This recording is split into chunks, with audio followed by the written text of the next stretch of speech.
Hi everybody, and welcome back to another episode of the Renewables Podcast. Thanks very much for coming back. And before we introduce our exciting guest, if you haven't already subscribed to the YouTube channel or following us on Spotify or anywhere else that you get your podcasts from, then why don't you go and do that now? Because that would really help us as a podcast, but also every time there's a new episode released, you get that straight into wherever you listen to the podcast from. However, before we meet our guest, now I've done the admin. How are you doing, Mark? How's your day been?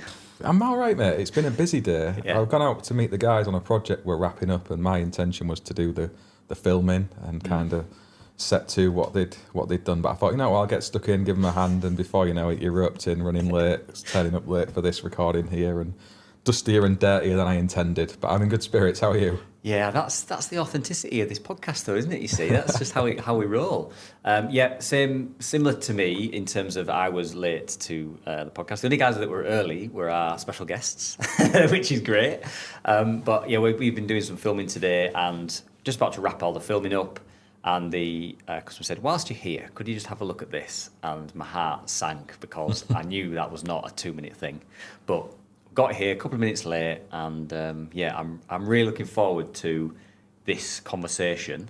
And we've got Alex here from Heamar, and we're going to be talking about all things torque setting related, and maybe some of the things that I know I'm probably doing wrong, and maybe many others are doing wrong, and that hopefully we can learn a little bit about how to improve. So it'll be good.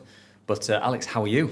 Yeah, good. A bit better than you, to be fair. When you walk through the door, you both look freezing, to be fair. I'll give you that. It's we been had a cold one. We had a pleasant drive, so we can't complain too much about Heater that. on max. I had to turn it down a little bit, I'll be honest. Oh no! Yeah. Feels like you ruined my nose. In Yeah, no, it was good. Traffic, but Yeah. we deal with that. Yeah, no, that's good. And so what I think will be really interesting is if you could give us a background in terms of a bit about your background, how you came to doing this job, but also about Heamar and Ingersoll and all that sort of stuff, if you wanted to go into that. No, to be fair, background in tooling for me started about 4 years ago now. Previous role was selling motorbikes. Family situation changed. Little one was on the way. Thought I need my weekends back, so I moved into a completely different industry. Rekindled certain bits, the passions that I had. Fixing motorbikes was one of them. So I had a bit of idea about torque, about general tooling. But yeah, from there it just kind of snowballed to the role I'm in now. So I'm covering the west and the north of the UK. So quite a big patch. But with that comes the versatility in different sectors, whether that's aerospace, renewable sector. And along the way we get to meet people like you guys. So it's not been too bad. Heamar wise, we're a tooling specialist. So we're not just like a normal day-to-day sales team. We're more consultancy based. Pretty much says on my arm as well. But yeah, from that point of view, we'll come out, we'll review your application, we'll see where people are going wrong, advise them, get a tool into their hand that can speed up processes, give them more traceability, and just make things a lot easier than what's going on. So we specialise everything from mill aero to the renewable sector, everything in between. So yeah, and no job's too big or too small. Yeah, I suppose that's an interesting one for us, isn't it, Mark, in terms of what we're doing, because we're constantly told on the electrical side, torque settings on your RCBOs, your circuit breakers, your main switches, all of that side of things. And I think a bit that does sort of go overlooked is potentially some of the roof fixing side. Absolutely, it does. That's one of the things that we explored in entering the industry now 3 years ago. I was really interested in that, about torque settings and stuff. And from what I could gather, there's no real standardisation amongst an individual manufacturer's kit, never mind across a range of like Renewable, Vandervalk, Vassensol or whatever, and having the kit that can do all of the torque settings that are required, from the hooks going in the roof to the mounting frame fastening together, seems like a bit of a minefield, and you kind of end up in this default mindset of, well, 4 Duggers is maybe one too many, isn't it? And that's just the way it is out on site sometimes, and you're maybe not paying due care and attention towards how this should be tightened up together, and we'd never really do that with our electrical connections, would we? I think that's something we need to be honest about. Absolutely, and we're in the same boat. And I think, I mean, the first thing to say is I've never heard the term "dugger dugger" said so many times down the last this 10 podcast. I'm surprised you're still here, Alex. I think I'd have walked out. But it is a really interesting part because we're so careful with our electrical connections and everything else. And I'm not saying we're not careful doing the roofing side, but sometimes it's not necessarily that a fixing system is going to come off because it's under tightened. I'm sure that can happen, but it's actually being able to take that clip back out or re-loosen a piece of equipment. And if you've, again, duggered it a few times and over tightened it, then you can be in a position where you've actually almost like welded the nut to the hook, or you've maybe broken that mid clamp or end clamp and what have you. And I suppose outside of renewables, Alex, that is even more important when you get into like aerospace, vehicle manufacturing, or even just manufacturing. In any case, it must be one of your biggest areas, is it that? Yeah, 100%. Damage fasteners are, over torque, like you mentioned there, is just as critical as under torque. If we break it back down completely to like an aircraft, so if something's over torqued in an aircraft and then you have an ammo, it needs to go in for repair. You try getting that fastener out, that's a whole different kettle of fish. If you strip the thread or alternatively snap it, then you're drilling, you're tapping, it's more downtime. So if you've got an AOG and realistically you need a quick turnaround on it, that's not helping anybody. And all that is caused by is an over torque fastener. Yeah. Same obviously with the renewable sector. You mentioned there about over torquing, or duggering, as we'll call it. We said it again. As we'll call it today. We need a swear box. Yeah. There'll be a couple of quid in there. But like from that point of view, when you break it down, you think you're then, if you ever have to go back to rework a job, nobody likes to think about it. But if you have to go back to rework a job, you've over torqued a fastener, and then all of a sudden you're on a roof with a strip thread. You're not getting paid to rework jobs 90% of the time. So 90% of the time, if the install's done correctly the first time round, and you've got no complaints about it, torque settings are correct, there's no time you're going to have to go back to that job, unless it's just for general maintenance. When it is for general maintenance, for a fact, backing something out, even with a dugger, hasn't got to be done with a torque tool. Yeah. Even with backing it out correctly, you're not going to strip a fastener, or you're not going to worry about stripping the thread. Everything is going to be a lot easier to get out. I've seen it myself when I've been on site, and we've had, well, first of all, quite a few people now are banning the impact on site. Main reason behind that is because of, damaging fasteners. So I've seen it myself where you have to go back, rework a panel. We're talking a mounting clamp now, nothing too serious in ground mounts, but they'd be massively over torqued. Not only does it then damage the fastener, it's then damaging the panel work. And people don't really look at it until removing the fastener, and then you'll see straight away, oh, that's overdone, that's damaged the fastener. But these are little things that we were kind of first into the renewable side of things. We've supported a lot of big UK companies, well, European companies as well, along that way, into trying to direct them in the right zone. And since then, their rework has dropped dramatically. I was on a roof the other week. Health and safety didn't really like it, but hey, we won't worry about that. So I was at an install the other week where it got basically flagged. It's not a great time to flag the job, to be fair, because the job was finished. Right. Do you know what I mean? There was just over 1,000 panels down on a roof, and the job gets flagged. So is that flagged for inspection, or is that flagged for what was that flagged? Was it that some of these fixings weren't done correctly and it had been noticed? Or? Yeah, so it was a final inspection on a job which was on quite a high priority sort of building. So as it was, the people that owned the building went up there, checked a couple of torque settings. They're all over the shop. Some of them were 6 newton meters, some of them were 16 newton meters. Not great when the spec is saying it needs to be torqued to 11.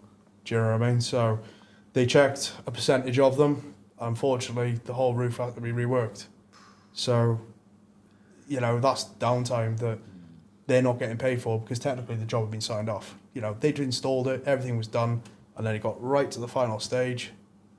Money just about to be in the bank, and then it's like, you've got another 2 or 3 days on the roof here, just retalking everything. And the embarrassment of that's the Well, tricky thing as a company, isn't it? It's like, sometimes it's not necessarily, you know, people make mistakes and what have you. You know, we make mistakes as every company will, but it's a lot of the time it's not necessarily the mistake it's not necessarily like having to go back and fix it.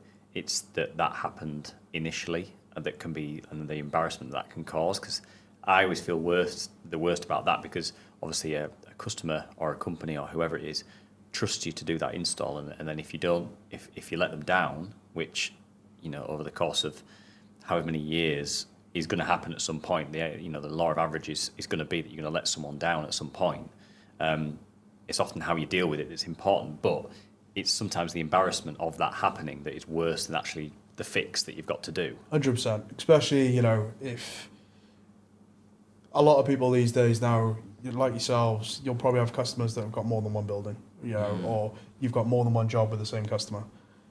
Well, you've then always got that little bit of negative doubt in your mind whether, you know, you'll ever receive any more work from them or anything like that if it ever does come, you know, to that sort of situation. So, you know, being ahead of the game and having your right torque specs instead of duggers, I think it's getting to the stage now where it's pretty critical. Just from a rooftop and a ground mount sort of situation. Just before Christmas last year, I was up in Scotland. We had a bit of bad weather. Don't know if you remember it.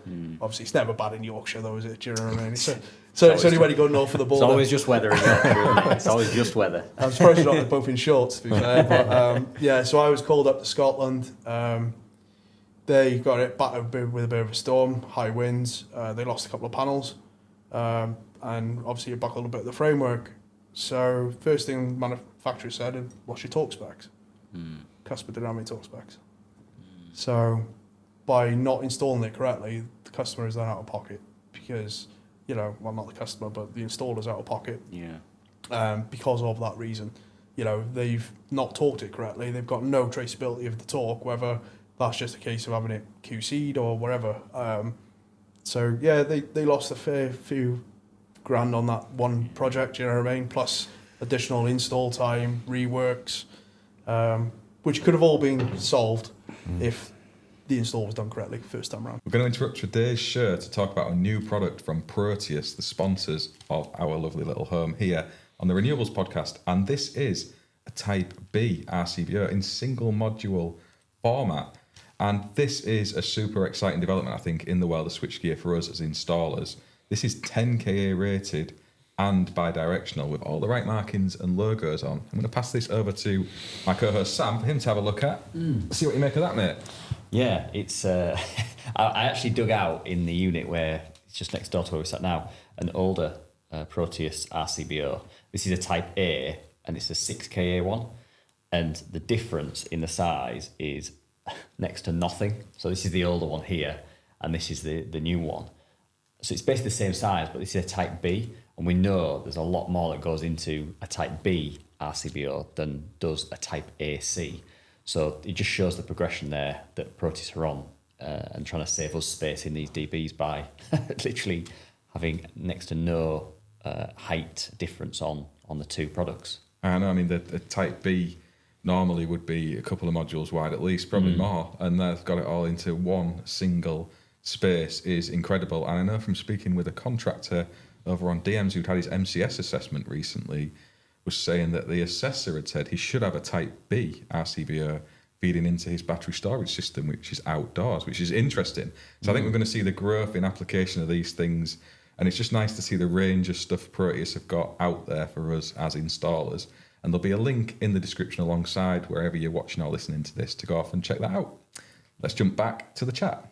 I say it's evidence in you've done the talking. I think we got a digital torque wrench. That was our kind of fix for it. And as we go through this, it's quite a labour-intensive, cumbersome process to use it because there are so many different fasteners on your mounting kit. Some of them are 13mm sockets, some are torque bits and you're kind of changing your ends in that with a torque wrench. It's not the best way of doing it, but that was our approach to make sure we were at least getting that set and we could prove we'd done it basically as well, just to ourselves. And if there is a problem down the road, we've used this wrench, we've torqued it to that, that's what it says. But seeing some of the kit that you guys have got is interesting because it looks a much more traditional tool to a Dugger instrument. It's definitely not a Dugger. Let's just cover that. No, there's about 50 quid in that Dugger sled. There is, isn't there? But you know what I mean? With your torque, with your wrench, and you're kind of working off. I mean, I don't know how that works. I never used it, but the gauge as you pull it around, it starts to indicate green that you're at the right level. It's not kind of stopping and clicking with the wrench that we use. So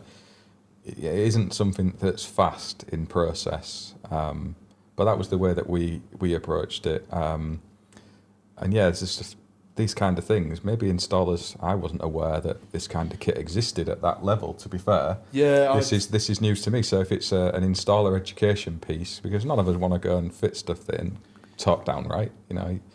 You don't want to be doing that. But equally, you want the right tools that are easy to use as well. Yeah, I think so. I think a lot of the installers I know,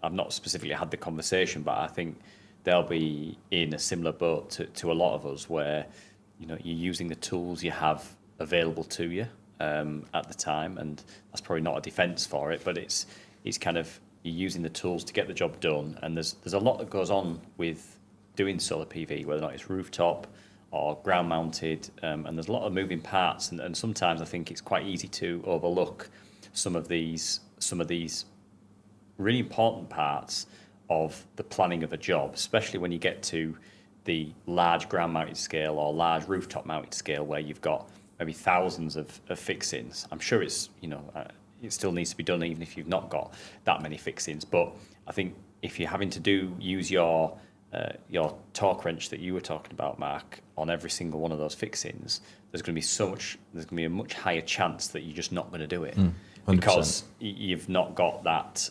It's not easy to do, and I think it has to be some sort of like power tool to do it. And so this one here looks pretty interesting. So do you want to give us a run through of what this little bad boy does then, Alex? Yeah, so what you're holding right there, Sam, is the Ingersoll Rand QX tool. That one itself is to 18 newton meters. They do go up to 24 newton meters in a pistol. After that, we size up the tool, so it then goes to more of a right angle inline tool. Main reason behind that is because of the torque value it can physically put down. So the beauty about that tool that you've got there, that's actually programmed at the moment just to be at 3.5 newton meters, following what you just mentioned to me. Yeah, which you need to check. Yeah, I check that before using it tomorrow. Make sure if you're using the right tool, you're doing the right torque range. But yeah, so unlike your standard sort of brushed impact guns, that's a transducerized tool, so it gives you the accuracy. But not only that tool has actually got a digital memory as well. So any of the Ingersoll Rand QX platform will store up to 1,200 cycles on the memory of the tool. That is then fully downloadable, whether that's through a desktop app or via mobile phone. That's cool. So if you're pretty much doing, I don't know, a table mount, what we'll call a table for the time being, 8x8, and for a fact you've got roughly around, I don't know, 120 fasteners, you could do that, download the data, for a fact that one's all completely done. So you'll have a full traceability aspect of it, pretty easy to use. It's exactly the same way as a normal drill would be used. You've got forwards and reverse, but the critical thing about it is the fact that there's no reworks needed. There's a digital screen on the back, Sam. I don't know if I can see you playing around with it. Yeah, I don't know what I've deleted. It's in Chinese now. He's put password lock on it, and I don't know what he's screaming at me. No, I can. So digital screen on the back. So even if you haven't got the Bluetooth app on your phone or anything like that, you can change everything through the back. If you don't trust any of the lads, you can lock that keypad out as well. So you can set the torque range, set your lads on the roof, and say get to it sort of thing. We have a lot of people that do that. They basically lock the tool out. So running a tool into 15 newton meters of torque when it's actually 12 doesn't mean you do the job any quicker. It just means, do you know what I mean? You're failing the torque. Yeah. So you can set the torque setting through this screen, or if you had the app, you can just put it on the app and go literally, done. you guys got iPhone? Yeah. Yeah, if you've got an iPhone, jump onto the App Store and it's literally Insight Connect or just type in Ingersoll Rand. There's an app there, so download that, connect it via Bluetooth, and you can actually change everything. So you might have one of your lads on a roof. We've tested it goes 30, 40 feet, so you're pretty all right on it. You can change the setting from your van. So you haven't got to be out in the cold when someone else is on the roof. You go down mines there, didn't you? Yeah, I'm just thinking, like you own a business, you don't want to be doing that too. So, No, that's pretty cool. And so can you download that data through that app as well that you mentioned? Okay, so you could effectively finish off a roof, so bring it back to our day-to-day, Mark. You could finish off the east side of that roof and go, okay, well, we're going to do the west side tomorrow, so we'll do that, right, and then I'll download that straight onto my phone, that go into the handover pack. Brilliant, isn't it? That sounds like a game-changing feature rather than relying on, your own recalled memory that you've been over every fastener. Which just isn't that. No, you've got it in that tool. Is that a fast bit changing on the end? Yeah, so you've got a couple of different options. You can either obviously we just got that on a quick change because we have loads of different test blocks and we have going into so many different environments. You can get them then on an anvil, so just like a normal. For more your sort of industrial applications, the anvil's suitable. A bit more suitable, I'll say. And that's the socket. The socket is going straight over the top that clicks in, and whereas this is what is it, the 1/4-inch bit or whatever it is? Yeah, just on a quick release interchange. Yeah, quick release. Yeah. Okay. Just because we've got so many different test blocks and bits like that, we try to make sure we can get the bits in and out and whatnot. I think that would be the one that would be used, wouldn't it? I think it would. The most. It would. I think when you're swapping from your T30 bits to your 10-13 mil socket heads. Yes, absolutely. Makes sense, doesn't it? 2 seconds. Can you check us the test block? We've got a glamorous assistant here that's going to pass us a test block over, and we're going to see this in action. Sam's the one with the tool. Oh God, I didn't realise I was that to do it. You can get the work. Sam, that bit you've got there is only good for one fastener on there. Okay, so is it that one? Obviously, I wouldn't recommend doing it holding it in hand. Okay, yeah, I'll just how strong is your grip? Yeah, I'm slacking it off. Slacking it off. So this now is set to I think 3.5 Newton meters on the back. Yeah, of the tool. I think that's what you said, wasn't it? Yeah. So if you're listening to this, if you want to see me break an Ingersoll Rand drill, go over to YouTube. So I got that in forward. So I've loosened that one off. Yep. And so what am I expecting here to obviously tighten it up and then? Yeah. There you are. Okay. Gone green. So we've got green light on the top of there. And the torque rating is what? It's come up 3.16 Newton meters. There you are. So that's great. So, industry standard within aerospace, 10%. Yeah. Right. Yeah. So what you can do though, if you've got a very finicky customer, you could bring that margin down. Right. So you can make it 5%, 3%, whatever your sort of tolerances are. Yeah. Normally it's easier to do smaller tolerances on lower torque than a higher torque. Obviously tolerance is slightly larger. So yeah. So when I did that, when I just did that there, it was almost like it drove it in, stopped, and then did it again a bit more. Is that like a check? Is that like a check? So the way we programmed the tool, because obviously it's not the best setup there. I'll be honest. It's an aluminium, stainless to aluminium. So we try. So it just slows it down slightly. Yeah. Oh yeah. Slows it down slightly right at the end because then it applies the torque. So realistically, it's more set up like a 2-stage fastener at the moment. Okay. But we've got the speed turned quite up, so it's not too bad. Yeah, so that's 3.18 this time. I'll pass it over to you, Mark. You can have a little. See if you can break it. I'll see if I can break it. Guarantee I can. I'm in the danger zone here, though. It's lighter than I thought. Yeah. I thought it was going to be a lot heavier than that. So currently then, obviously there's renewables that's based on, but that one. what other sort of industries is that used in then? Do you say that is that used in the aerospace? It's used in so many different industries at the moment. Right. We're the renewable sector quite late to the party in the UK. They're already massive in Europe. You know, the places like Spain for a lot of installs. Also going down to the African continent, they're already being used. So, and you can actually see that online. That's not me being a salesman. So, from that point of view, then where else are they used? Car manufacturing, where you got critical fasteners. Some well-known UK car brands are using them. One of the biggest customers is an American customer. We won't go into that just in case there's any NDAs. Yeah. I'm wondering what I can say here and what I can't. The gets all cancelled. Aerospace customers within the UK and overseas use them. So there's quite a lot of places that you wouldn't really think they are being used, but they are. Space applications use them. So realistically, they're used a lot of the place, but just obviously there is a niche market for torque. Yeah. Tooling and torque is becoming more and more critical within applications, and we're seeing it a lot more from our customers. Within the renewable sector, customers are saying, right, I need to torque this to this. We're crimping a bolt, we're crimping a lug onto this. We need to torque it to this on a buzz bar. Yeah, no problem. We can sort that for you. What do you need from the torque? Oh, we need traceability. Well, that's what that's designed for. But we're seeing it a lot more where customers are requesting for us to assist them on finding the right tool, the right job. And it seems like a lot of traceability is coming into it now as well. I don't know whether that's just because I've been to some sites and they've not been great fastenings, they've not been great crimps. It feels like we're starting to get ahead now of where we need to be. So, for example, 15 years ago, renewables were quite new to the UK. Seemed like everybody was just doing the installs. Yeah, that's the point I was going to make to you, Mark, was obviously we have our test certificates for our electrical installations, which I think a lot of people are a little bit scared of because they're like, if I tick the wrong box here, is it going to send me to prison, if something happens? But actually, the test certificates are there as much for us as they are for the customer to prove. Yeah. The customer gets it to prove that, we're putting our name to that installation, but also we're giving that customer a test certificate for the electrical work we've done, so we can't be accused of doing anything outside of what that test certificate covers.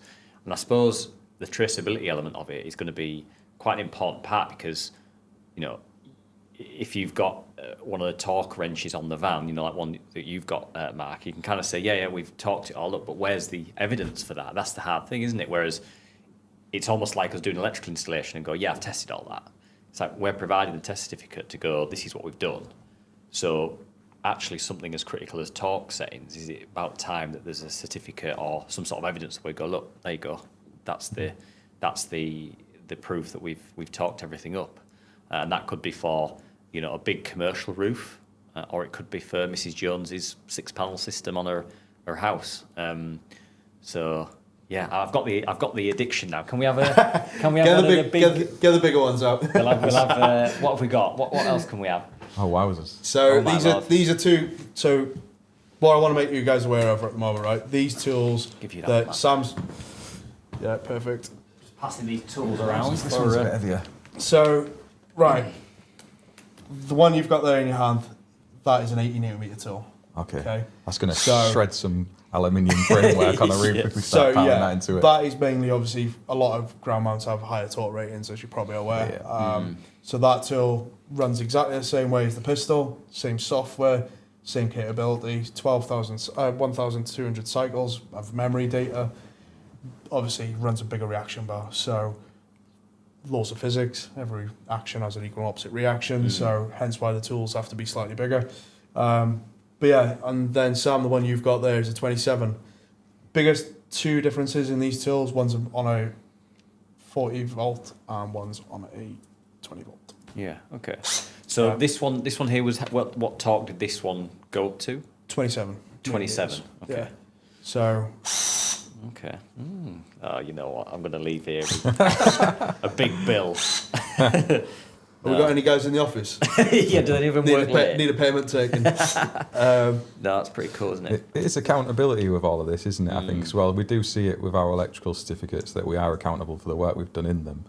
But with the kind of the solar side of it, certainly in the commission documents we have to produce, it's all very heavily favoured towards the electrical data. They're looking at voltages, currents, irradiance values. There isn't really a lot of foresight in there outside of your O&M manuals that show a lot around the torque values and things. Is there? So maybe that's something that we need to look towards with the handover packs, definitely at smaller residential systems. In the bigger arrays that are going on, I'm sure that's all covered and done to death, but yeah, in our world I think it's much needed.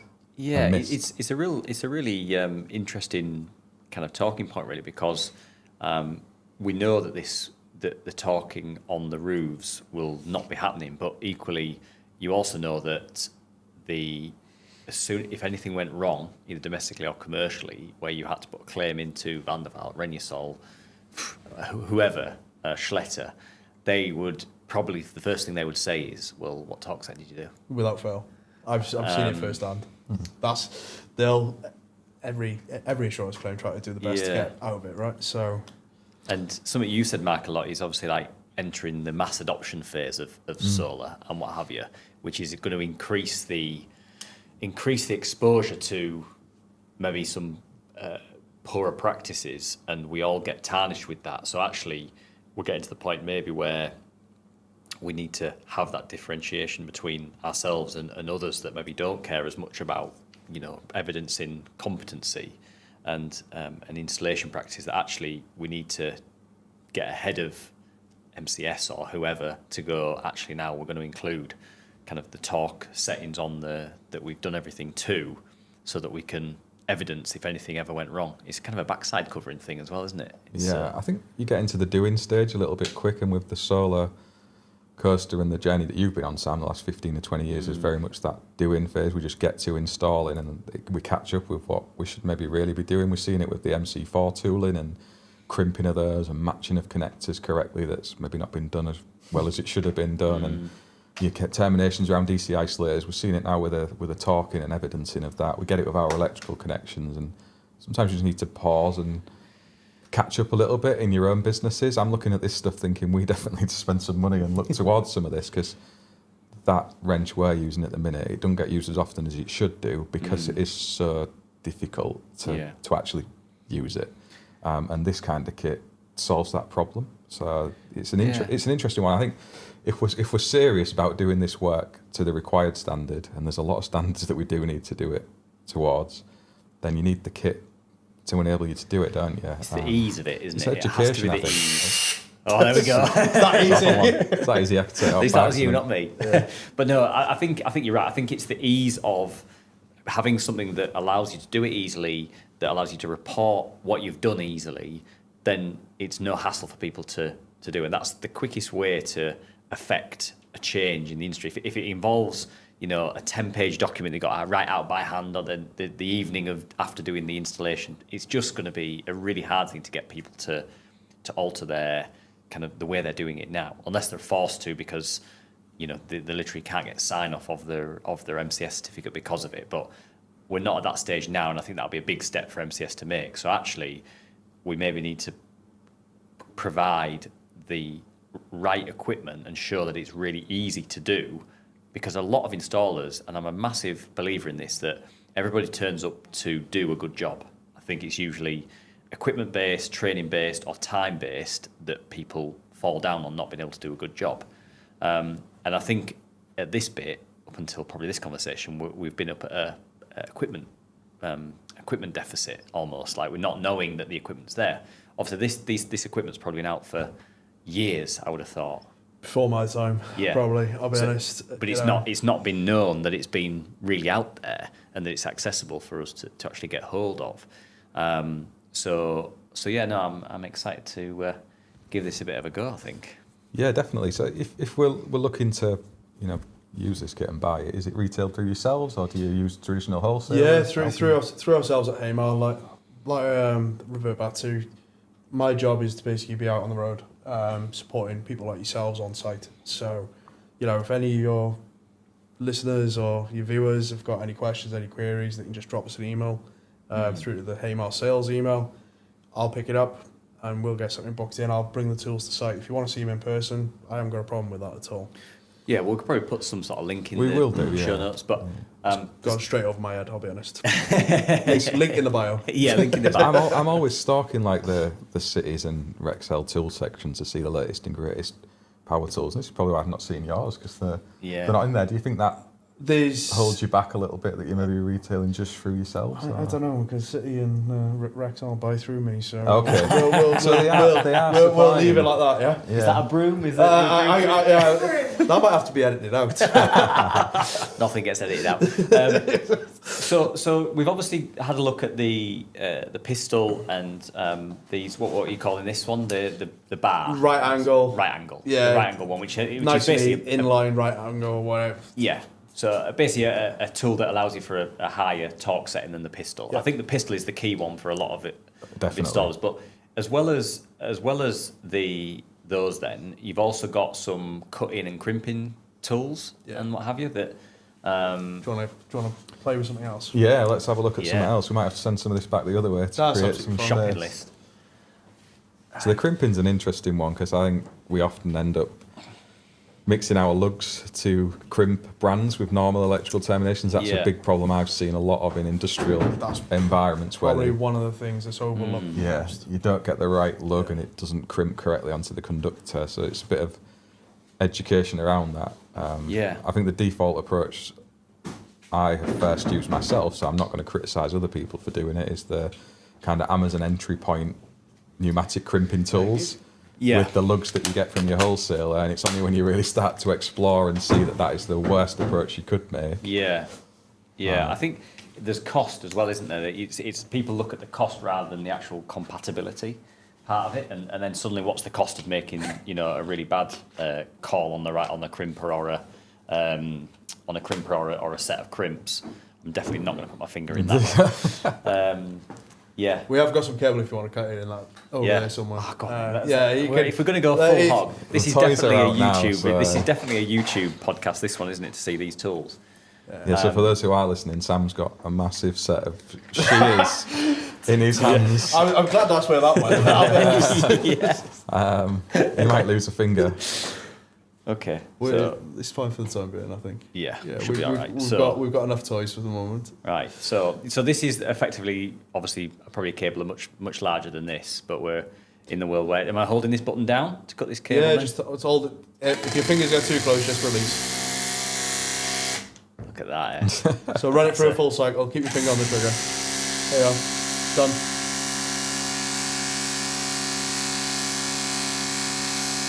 You can release the button now. That's better than jumping on your croppers trying So to get cut it again, Sam. Just pull it down, let it run through a full cycle. Yeah. It'll auto retract. There you are. Now you can release the button. So all you're doing, just release the button. Oh, right. Oh, release the button after that. Okay, so cut it and then release. Yeah. All right. Okay. Cool. So as soon as it starts to auto retract, you can just release the button. Well, we see plumbers with this sort of stuff, don't we? We do. Believe it, yeah. With the press tools. I know there's always a debate about pressing or soldering and all of that in the plumbing and heating world, but I suppose these are kind of our versions of those tools, aren't they? Really, and as solar PV systems get larger and therefore our cables getting larger, we're getting to the point where we have these massive, great big crimpers that you're trying to squeeze together, and you've got one end on the ground and you're pushing it, whereas we're getting to the point where this stuff becomes a lot more accessible. And so this is obviously a lug crimper for crimping lugs onto cables and what have you. And it looks like these are all kind of the same family in terms of the size and the batteries. So and they're all the same manufacturer, to be fair, Sam. So the manufacturer is German, Klauker. Just to go back there on your press tool, so Klauker are owned by the Emerson branch. Emerson also own Rigid. So plumbing-wise, Rigid is pretty well known. So that's where the press tool comes into it. It runs on the same body as these tools. So from that point of view, just want to highlight really on what you said there regarding the lugs. So lugs are probably one of the most thought of part of the application, where it's just a case of let's ring anybody, let's get this lug. Not many people know regarding lugs, whether they're to DIN standard, EN standard, or what they're crimping the tool with, or anything like that. Where you'll probably be on some jobs where you crimp a lug and you get the wings, or lug split, or 90% of the time it's a massive overcrimp, I'll be honest, and the wings splay out, and then you're there filing them down, or you just smash a bit of heat shrink over it a couple of times and go from there. But realistically, the lugs are designed for the tools. For the jaws. So Klauker explained it extremely well. So that's a 22 series there, tool that you've got. So that'll do up to 300 square mil. And what they've got different dies with different lugs. So if you're buying DIN dies, you'll use DIN rated lugs. DIN rated lugs. If you buy buy R series dies, you'll use R series, which are to EN standard, which are European standard, and alternatively then, lo and behold, Britain, we've got no standard about it, so we'll just use L. So Right. L series goes with L series. So they try to sort of stagger it so the correct tool with the correct die with the correct lug, perfect termination every time. God, see, my background is mainly domestic, so a lot of this is never really factored part of my training really, and I'm learning a lot from this because this is, it's not something that I've been massively around in terms of. I didn't realise there was that many different intercompatibility issues with the lugs and the dies that you're using and everything else, because you kind of just look at it and go, right, well that's a 70mm, so I'll get a 70mm lug for it.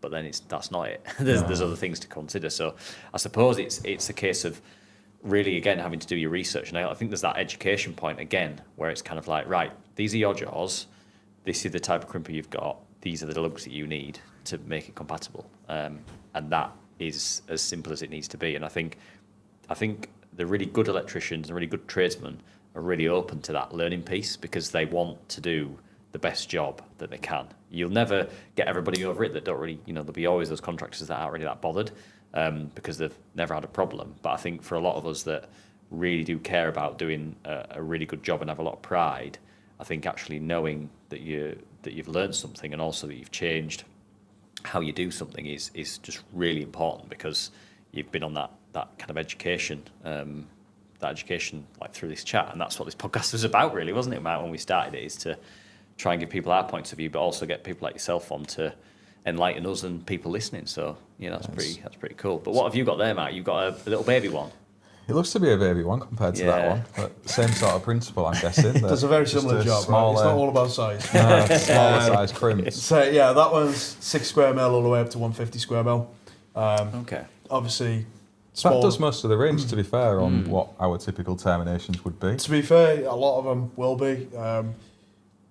What we'd probably recommend was if you're doing a lot of aluminium cable and you're going upwards of that 150 limit, we would always pretty much recommend it's better to size up a tool than to max the tool out every single termination.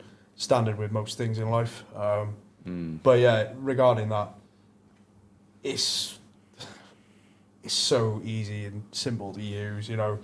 All you have to do, so you can just open up the head, drop them out, close the head up. It's good to go again. Running on a Clouter battery platform as well, so it keeps the value of it down. We all know what Makita and Bosch sometimes can be like, but another good thing, obviously Bosch, on the 6022 you had this, Bosch is an amp share platform, so anybody who's using a Bosch Impact or using any Bosch tooling, they can run that battery, and that's just a standard Makita battery, so a lot of people already have that tooling available, so if you wanted more batteries, you've got that availability as well. Yeah. I think it's an education piece around all of this, because I used to just think you had bell mouth lugs and straight in lugs and that was it. It didn't matter, you just needed to get the right size. And then it was your pneumatic crimps, and the world isn't really like that, and it's through experience that you learn. When I was first coming into industry, we weren't lucky enough to have YouTube and the internet. You were relying on those around you to try and teach you these things, and there's a lot of people out there, I think, in industry who just get used to how they've always done it without really not knowing what is available to them. Even with your bigger cables now, we've had a job we were on the other week where they were really worried about swath, so there was no bandsaws allowed, no hand hacksawing either. They weren't happy with angle grinders, obviously, and even like you're cutting holes into your panel boards, they wanted punches for all of that as well, which I think there's a lot of worry now from the bigger switchgear that's been installed. You're minimising swath and such, so the big cutters that you've got over there as well is another real. It's a baby one. Well, yeah, baby one, but it's a useful thing to have, because when you're dealing with the bigger cables, you're not cutting them by hand with your croppers. No one's going to really understand and hacksaw through them anyway, so you're in the worlds of bandsaws and angle grinders, as some people would still chuck through them. And if you've got a decent cutting set, you haven't got the swath problem. You've not got all of the repetitive strain injury on your body as well, where you're trying to wrestle these things. So I think there's definitely an education piece for electricians of my age to understand that this stuff is out there and available for us to use. and my shopping bills just got even bigger. Was there an MC4 one? Because that's been my favourite. So for a lot of years. we've got the EK50, and somewhere there will be a PVW Is that the one? die. So Yeah. I think this is the Is one. This battery-powered MC4 has that got the PV502 die in it, or Laura, are you gonna? 4.6. I don't think that's the That's the wrong PV die. one, isn't it? Yeah. I got excited there because it had a 10mm die in it. I was like, oh, 10mm. It's great. So a little bit of story behind that. I don't know what much I can say, but it's coming. Okay. Right. You've already said it now. That's an exclusive for the show. It's coming. Yeah. But yeah, this I've seen this at a couple of the shows, and so this again is kind of part of the same family. But yeah, so I'm assuming that's for your normal crimps, and then you just squeeze that down and it'll. Yeah, just run it through a cycle. Auto releases. So. Yeah, I know Dean would love that. Works So for me. that tool in general. Well, we have got the die somewhere. But, Sorry, we've seen enough MC4 dies. yeah, so dies are fully interchangeable. So you've got everything there from, a 0.025 crimp, I believe it goes down as far as you can change out for ferrule dies. Okay. It's a very universal tool, especially for, a lot of, I would have said, domestic installs, shall we say, because a lot of the stuff's a lot smaller. So you got a little die there. That's obviously half of it, and then that just pops into the jaw there, and then you've just got like a little grub screw just to bob back exactly into it. that. So that's an electrical mechanical tool as well. So there's no sort of internal hydraulics like in the bigger tools. So designed to run all day, pretty much every day. Wonder if we get a multi-buy discount. Maybe. No, I think it's really interesting though, that tool. I really like that one. It is, and obviously we spend a lot of time working outdoors, and we do look after our tools. We wouldn't like them to get wet, but are they resistant-ish to the elements? You'd be surprised what elements these are in. Yeah, that was one of my worries with like power tools and stuff. Then if they get left out on the roof by somebody and it got in the rain, is it going to ruin it? They're all drop tested. We've got these getting battered all around the country. We've had them dropped in mud. We've had them, they're already being used on a lot of the commercial installs anyway. So, yeah, you've got nothing to worry about on that. Realistically, from this tooling point of view, it's a hydraulic tool. There's always going to be a weakness on any tool. Standards and impact. The weakness there is going to be the battery and, the sort of circuit aspect. So there will be certain weaknesses, but realistically, you've already got them weaknesses in what you're doing now, unless you're doing everything by hand. But 90% of people are using power tools on site anyway. Yeah. So, what's the sort of warranty with these then as well? So warranty-wise, standard manufacturer's warranty on them. So batteries are a 1 year warranty piece, 2 years on the body, so the tools. Another thing about that, about these tools, you can get them calibrated once every 12 months. So you can keep the tools within calibration. Ingersoll Rand stuff as well, we always recommend that's called. It's not a tool you buy and then you don't have to calibrate it, but then again, every tool wrench should be called. Does that have to be through you guys, or can it be any local calibration centre? For the Ingersoll Rand stuff and Clouder, it's got to go through the distribution channel, I'll be honest with yourself. So it will come back to us. We've got them turned around pretty sharpish in all fairness as well. So we've got, depends how busy we are at the time. Don't hold me on that one at the time. We're everybody's trying to get everything done ready for the Christmas shutdown. Yeah. So when they come back to work in January, so we've had a bit of an influx, but it's not been too bad so far. But yeah, so regarding that then, obviously you get a cal cert for your crimp tool. So if the customer asks you when was your tool last calibrated, you'd be able to go, there's the calibration cert. It's realistically that tool you've got there, the electrical mechanical one, the EK50, that's got a 35,000 lifetime cycle on it before it needs servicing or called. Yeah. Okay. It's a lot of MC4s, isn't it? 35,000 is quite a good going. How do you know when that's up though? Is that red light shows? Oh, okay. So, yeah, the red light shows on the back of the tools. Sam, is the bigger crimp tool there on the back? It's got a display. A little screen. Yeah, it's got a cycle counter on it, fella. So. Okay. How do you turn that on? pull the trigger. All right. Okay.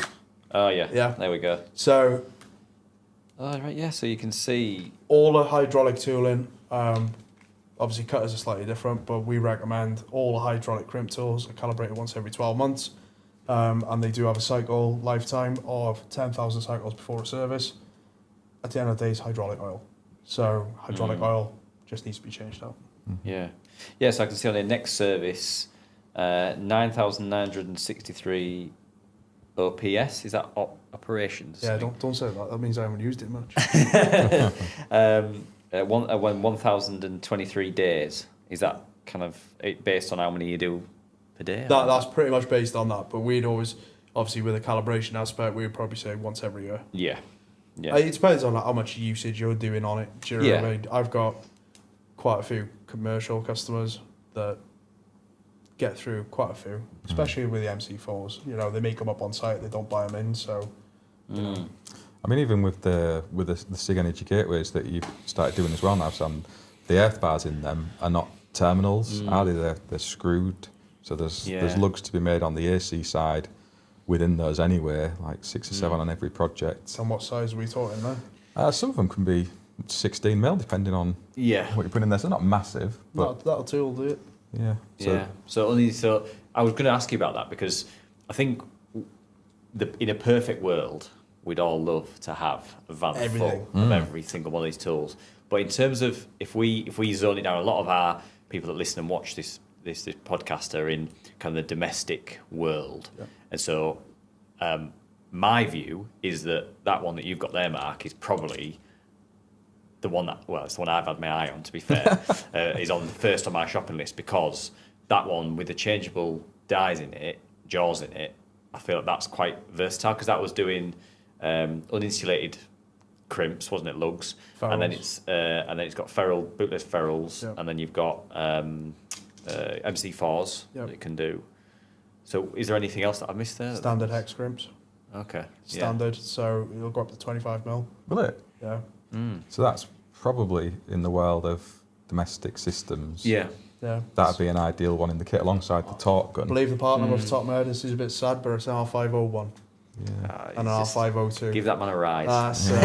Give them a 'Cause raise. there's the cost implication, certainly for smaller contractors. Yes. You've got a couple of people in the team, carrying all the kit around that you might need for every lug size is an expensive luxury. But a couple of tools like that'll satisfy 90% of your work could be a game changer, can't it? Because you're getting those reliable connections. It's not going to cost a massive amount of money, and when you work up to what some people term the bigger boy stuff, you can add that to the kit later on, can't you? Yeah, I think that's one of the really key things to this, is like trying to identify in a world where cost is an issue for people are trying to make a profit, and it's nice to maybe get some of this stuff at the end of the year to invest in your own company a little bit. But I think that for me has always stood out to be one of the sort of the best tools to start off with, because it's just so interchangeable. And if you're doing some of the bigger crimpy stuff, was that 150, that one you've got there? Yeah, 6 mil to 150. 6 to 150, so that then jumps you right up to the 150 mark. So, yeah. There is also a stripping die that goes with that. I was going to say, with this, does it come in like different kit iterations with the different dies, or do you just buy them as extras? You can buy it as you can buy it as just a bare unit, but it'll always come with a red, yellow, and blue die anyway. A battery charger, and obviously in a carry case. There is option to buy what the Germans call L-box, which is basically pretty much a full kit, including lugs, stuff like that, to suit the dies that are in the box.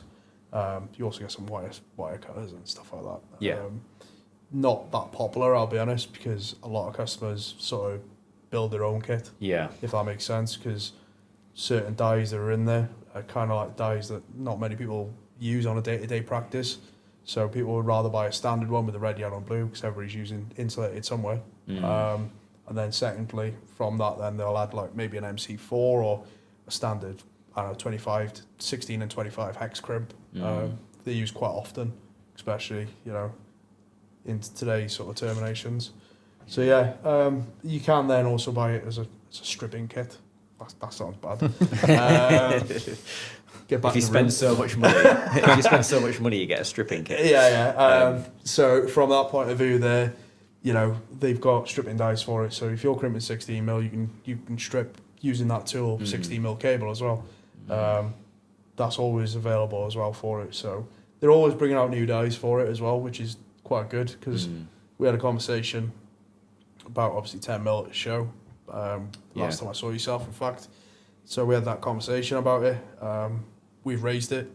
It's being looked into, shall we say. So I think that's the key thing as solar PV systems get bigger and therefore the cabling gets bigger, or the distance that we have to reach a ground mounted system and the cable sizing going up is kind of like we're looking at jobs where the minimum size we're going to have to use is 10 mil for the volt drop of the system, and so having the dies, because it's hard to actually find just a normal like ratchet crimper for MC4s that isn't maxed out at 6. You always manage to get this 2.5 mil one that no one ever uses. Here's a question for you both. Have you not noticed most of the companies that produce that tooling, I take it you're referring to the likes of Nipex, stuff like that, yeah? Have you noticed they're all European? Right, okay. The European market is completely, this is the conversation we had with Clout, with the manufacturer. We're seeing different demand from the UK market. It seemed to be a lot of 10 mil at the moment coming through. Previously, we never really saw the 10 mil, but we're seeing a lot more of it now, hence why we've raised it as a case. But most of the European stuff maxes out at 6. Just because, that's what spec they're working to. Right. So, the likes of your Nipex, even your Clouter Aspect, stuff like that, and other manufacturers that they're not British tools, so they've not jumped on the trend, if that makes sense. So we're now raising the case to get 10 mil. Yeah. Because we've seen demand from it. I think I lost count when we were at Solar Storage how many people asked us for it. Never mind Clouter, because Clouter were there with us. So it was it's coming. We'll don't tell me, I won't know a date. Yeah. It'll be when it comes, I'll drop you a text.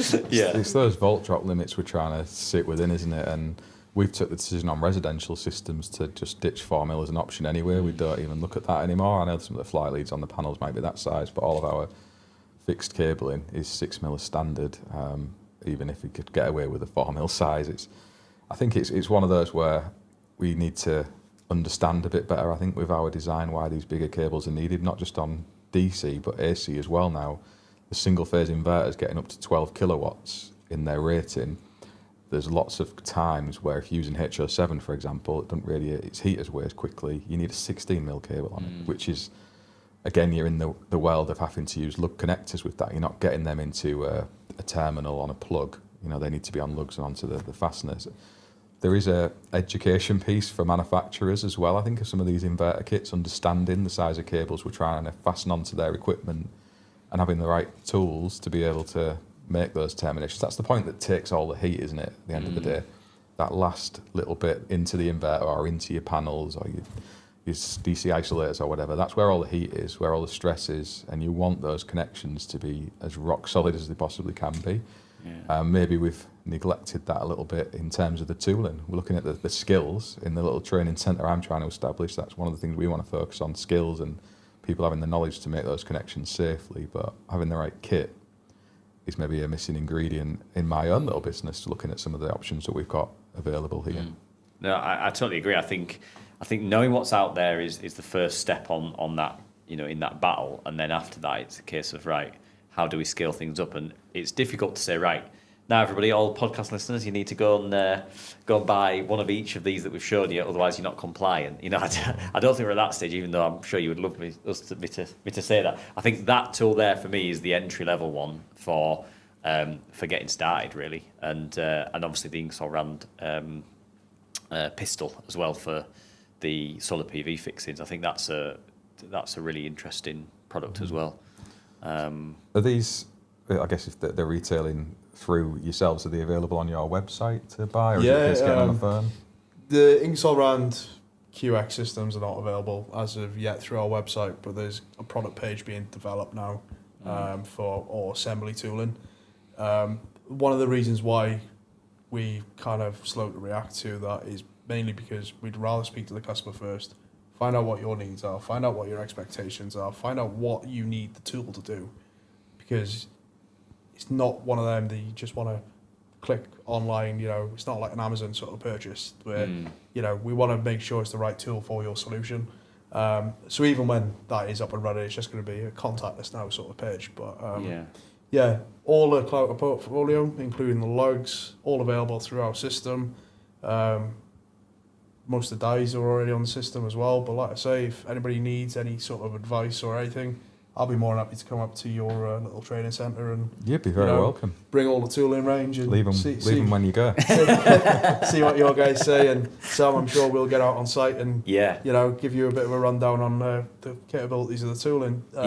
I think that's really important to say that and to tell everybody that advice is there for them, because, you know, let's be real, this stuff is not something. It's not like going to Screwfix and getting a new DeWalt impact driver, you know, for 50 quid or something like that. So these are a slight investment into doing the job to effectively a higher standard, or to certainly a more uniform standard that is traceable. So I think having that advice there is going to be really important because it might be the difference between someone spending, you know, hundreds and hundreds of pounds on a tool that actually is massively overspec for what they do, or spending hundreds and hundreds of pounds on a tool that's actually better for their application and saving a good chunk of money there.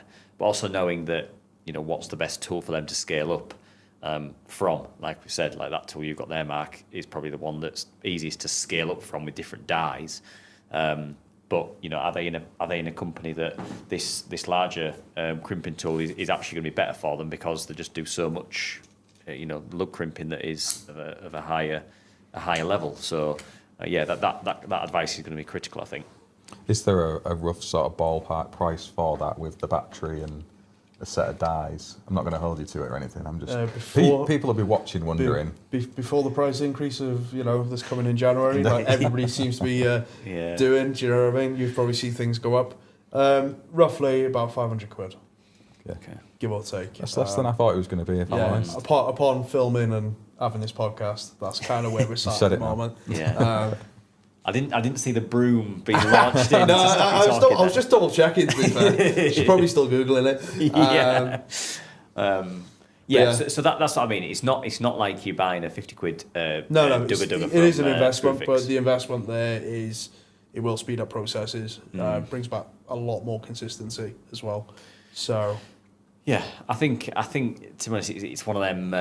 It's one of the tools that I think is worth the investment in. If the money is there in the business to do it, then it's definitely worth it being on your radar. It's been on my radar for a little while, and I just, as a typical Yorkshireman, I'm like, that just feels better in my pocket, that money, than spending it. But you know, after our conversation today, I'm definitely tipping more towards just pulling the trigger on something like that, literally. But yeah, it's really interesting to see what's out there and what's available, because you're so busy sometimes trying to just do the job, price the jobs, win the jobs, get the materials ready, that actually you take for granted what the actual piece of equipment you're using to do the jobs are, and they're standard power tools. And we're actually in a more specialised industry, being in the renewables world, and so maybe that does require some more specialised tooling. Yeah, absolutely. I think that nails it, really. I've really enjoyed having a conversation around the kit that you guys have got, and you've definitely convinced me to spend some money. Whether the audience are convinced it or not, well, that's a success, isn't it? is another matter. But is there anything else you wanted to cover off while you are here with us, or any social platforms where anyone is interested can go and follow you guys? I'll be honest, I'm not great on social media. I've got my own personal LinkedIn. We've got business LinkedIn. We do have a Heamar Renewables page. And also Instagram, I believe. I'm getting a nod. Oh, and YouTube apparently, which I didn't know that one. So that's the broom. The broom's coming in. Yeah. So yeah, you'll find us on that. To be fair, reach out to us on LinkedIn, Heamar Renewable. Any questions, any queries you got, feel free to message me either direct on LinkedIn, drop me an email. I'm not too fussed. You'll find me on the sales email at Heamar. Like I say, we're more than happy to cover. We cover the whole of the UK. We cover Ireland. We cover, we've got customers in Europe. So from that point of view, any questions, any queries, any sort of recommendations for any problems, your listeners are having, we're happy to help. We're not like Amazon where you just check out and sales over. We'll take you on a journey. We'll educate you. We're more of a consultancy than a sales team. Do you know what I mean? So. Plus, I like travelling the country. Not so much the M62. That's the worst one. That's the worst one. Actually, I don't know. M25 is not great. It's true. But yeah, I'm happy to get around the country, bring demo tooling with me, and get tools in people's hands. See where it makes a difference. Because we can sit here all day and talk about them, but until you actually put it up against what they're currently using, that's where it's like day and night. So yeah, like I say, might leave a couple of bits for yourself, Sam, and you can there we go. Be the first guinea pig. So if anyone wants any cheap things or rentals, you'll find them on my... just send me a DM. No, thank you very much for coming and taking us through all of that. I think, like I say, it's about the education and this sort of stuff and showing people what's available, and then people can, if they can't afford to buy something now, they at least know where they've got to get to actually be able to level up the processes and their installation processes to meet that. That's definitely something that from the conversations that we've had previously, like I said, that's kind of where I'm at, where I'm kind of going, right, how do we go to that next step? And I'll admit that, I've been caught up with other work-related things, so it's not always been forefront of my mind. But I think, these little conversations really help to reinforce why some of this is so important, and that we're maybe overexposing ourselves to some risk that would actually be quite easily solved. So yeah, I've learned a lot during this. So thanks very much for your time on that. No, thanks for having us. It's been a pleasure, and yeah, it's been an education to me as well. Yeah, some of the stuff's off camera. Some of the stuff off camera that we talked about. How good that going to be mentioned far too many times, but yeah.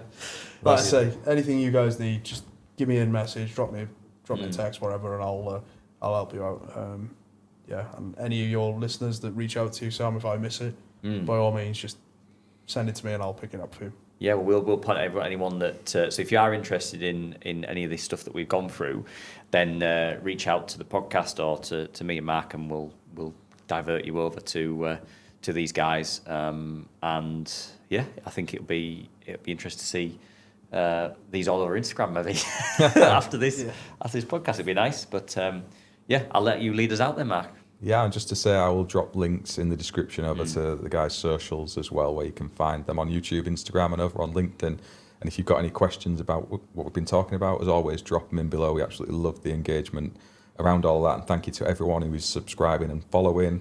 As we're in 2025 now and heading into 2026, we're really amazed at the number of you listening along each week, just going up and up all the time, which is humbling. And thank you very much for venturing over to see us. You'd be very welcome over at the training centre if you want to come and do some bits in there as well. More than welcome to come and do that. Always.